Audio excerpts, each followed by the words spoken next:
Hey there, ladies and gentlemen, and welcome back. I'm your host, Pattsun, and today we're gonna be taking a look at r/relationship advice, where OP's ex is now heavily regretting her stupid decisions. Let's begin. My younger sister wants me to give an old ex closure. I'm married and don't see how this will do any good. Why is my sister so insistent on this? Posted by Reddit user ThrowRA Joe-tastic. Posted elsewhere, but was told to post here instead since it involves familiar relationships. Lurker, posted on a throwaway. When I was young, I had a girlfriend that was my best friend long before we dated. We had a breakup midway through college where she said some vile things to me. It was hard, but I made a choice to walk away. I became the butt end of the joke after the breakup, and honestly the mocking and teasing I got from other students in college was enough that I fast-tracked my way to a degree, much to the detriment of my health. Seeing how she moved on quickly made me question our childhood friendship too, so there was that.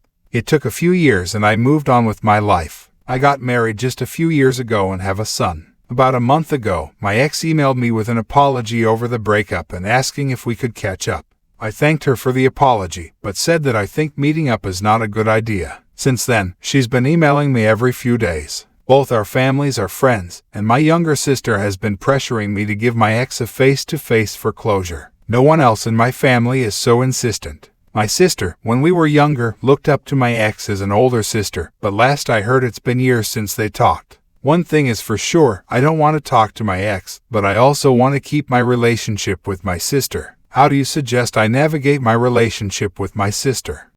Edit to add. My wife saw every email as they came in. Nothing was hidden from her. I blocked the ex this morning, and my wife is a little bummed out because she was enjoying reading my ex's emails and how strange they were. I shared the thread with my sister, no response yet. And someone found a thread on Reddit that has a lot of details similar to my ex. I'm 50-50 if it's her, but it reads way too unhinged to the woman I once knew, plus some details are off, but some Redditors think it was for plausible deniability. The poster messaged me and it might be her. I can't imagine she's this unhinged.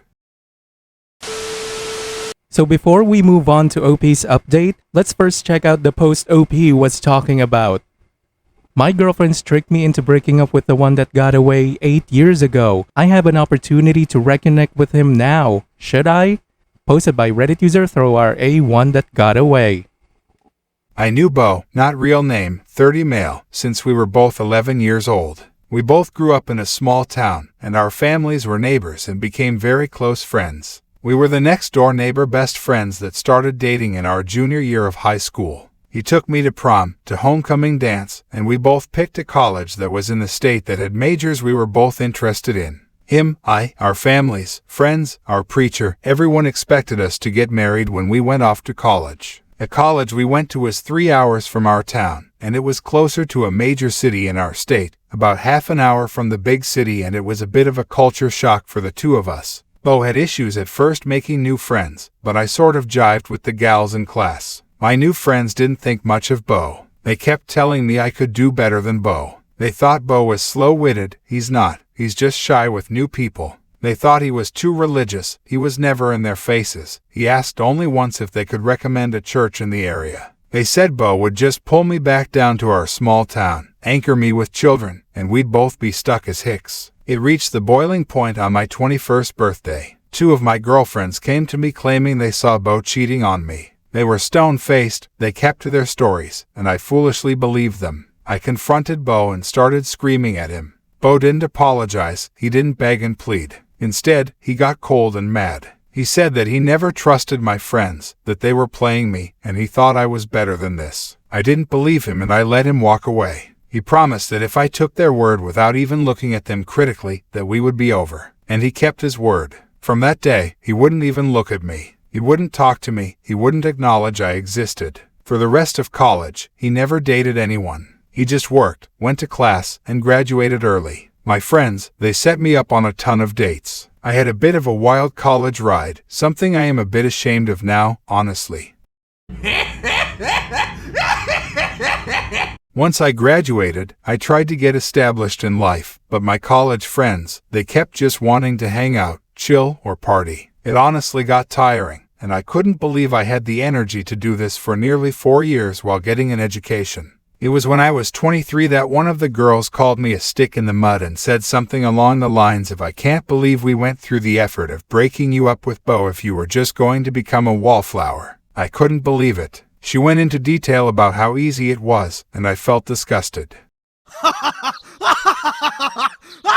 I didn't give Bo another thought after the breakup. I thought he was a cheater, and I told my family, who told his family, and it strained his relationship with his mom for many years. But after that point, I couldn't stop thinking about him. I told my family the truth about what happened with Bo. This apparently helped repair the relationship Bo had with his mother. Apparently, Bo's mom liked me quite a bit, and she went out of her way to sabotage Bo's relationships with any girl he brought over to meet the parents. My mom said Bo's mom did it very discreetly, but after finding out the truth, Bo's mom came clean and Bo nearly cut her out of his life. She apparently begged and pleaded, and was able to work from there. I have many unfinished drafts of emails to Bo, some saying I wish to catch up, others begging for forgiveness and pleading for him to come back to me. But any news I got on Bo after the blow-up with his mom has been sparse. Bo doesn't do social media, and I had no idea where he lived. I found out this year that Bo has been married for 3 years and has a 2-year-old son. He has moved back to our hometown, and I saw him at the grocery store when I went to visit my parents 2 weeks ago. He didn't see me, or at least I think he didn't.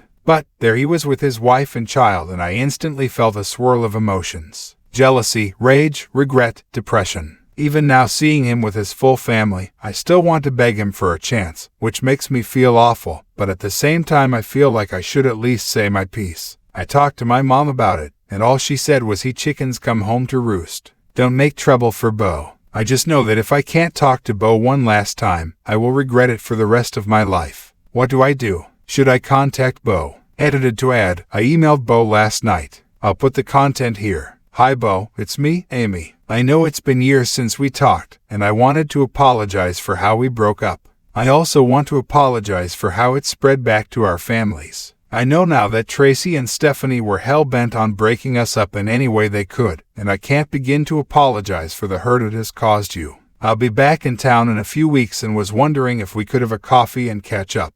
I want to know what's been going on with you in your life. This morning I got a reply from Bo. Amy, I want you to know that I have forgiven you years ago. I hope you are doing well, but I would have to say no to coffee or catching up. My wife and I have a strict rule that neither of us hang out with exes. I hope you understand. I tried emailing him to say he could for sure bring his wife with him, but he's not replied since. I guess you were right, there was no chance to reconnect.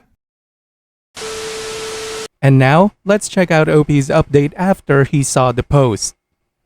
Second edit a day later. So, I guess I'll update. I'll answer common questions as well as update. My sister read the thread and read the other post, and I'm still 50-50 being the ex. It feels too unhinged, which is what makes me not sure, plus some of the details. First off, my sister said she has cut my ex off. She thought that a final conversation was good etiquette with old friends, even if they chose to not be friends. After reading the other post, which my sister is also 50-50 on, she said even if it's not her, it's close enough that I'm freaked. She never really understood my pain from that situation, since I was pretty bottled up about it while it was happening. I didn't set ultimatums to cut off family members back then, and maybe I should have. Might have saved some pain. I did get apologies as well. We're good now. The other Redditor. To clarify, I blocked the woman that posted the other thread, since she seemed unhinged, even if she was or wasn't the ex. The details seemed off too. The details. Our hometown isn't a major metropolitan area, but I wouldn't say we were hicks or rednecks. We certainly didn't grow up in the boonies. We grew up in the suburbs. If anything, I think the college was in a town that technically had a smaller population than our hometown. Yes, I do go to church, but I never mention it since religion could be a hot-button topic to people you just met, and even back then there was Google. I wouldn't ask where a church was in a new town. Both emails she posted, the gist is the same. But the formatting is different. The breakup. I didn't like my ex's college friends, that is true, but the confrontation was not me being some stone-faced Terminator. I was angry, crying throughout it, and it was emotionally draining. She first said she heard I was making out with some girl. I asked when and with who. She said she didn't know. I asked who saw it. She said, "Wouldn't you like to know?" Any attempt to say where I was when this happened was her claiming I was gaslighting her. It was exhausting. I said something like I didn't like who college was turning her into, and we both shouted we were done. More or less. It was almost a decade ago, and like I said, it was emotionally exhausting. She immediately was seen with this other dude, who seemed to enjoy humiliating me. Rumors spread about either or both of us cheating, and other dude even said that I watched once, which was humiliating. He one time even put his hand on my shoulder, all buddy-buddy, going no hard feelings. I was living in the dorms. My parents put money on a food plan at the dining hall, so I had to stay on campus when I wasn't working. I signed up for extra courses whenever I could and fast-tracked my way to a degree to get out of hell. My family, my mother did take my ex's side. I don't know what type of story she got, and she never confronted me about it. I did get disapproving looks at Thanksgiving and Christmas, and she never approved of any girl I brought over for a while either. My mom did call me a few years ago apologizing for not even asking my side of the story, and said that my ex was dead to her, so that part of the other post kind of lines up. My mother has made considerable amounts of effort to fix our relationship. She's very welcoming to my wife and child. She doesn't even utter the name of my ex in the house. We're not at 100%, but she's making the effort. My wife saw every email from my ex. Nothing was ever hidden from her. My wife and I were both 100% against going to meet the ex, together or separate. She was enjoying reading the ex's emails, but understood when the fun had to stop. So for now, I think this is a happy ending. OP, I have an idea as to why she's so desperate now to meet with you again. Based on both of your posts, your ex was dumb enough to listen to jealous hoes and broke up with you to become a hoe herself. Now that she's in her 30s, got passed around by dozens of men, drowning in loneliness, most likely broke as well, and there's a good chance that she's a single mom. She wants you to be Captain Save-A-Ho and rescue her from this miserable life of hers and give her the stable family life she thinks she deserves. Yep, all hoes think this way. They hoard themselves out in their 20s and expect a high-value man to rescue them after. What idiots. Anyways, I'm so glad that you are not even considering this, OP, and I like your wife's sense of humor. I also like to watch assholes get what they deserve. Well done, man. Well done. Viewer support is the best way for me to remain independent and continue bringing you these daily videos, which will always be here on my channels for you to watch absolutely free. So please consider subscribing to me on Rumble and on YouTube. Both will be linked in the description box down below. Thanks for listening, everyone. If you even somewhat enjoyed today's story, make sure to give this video a thumbs up, and if you really like it, consider subscribing to PattSun to never miss a future upload. Stay strong.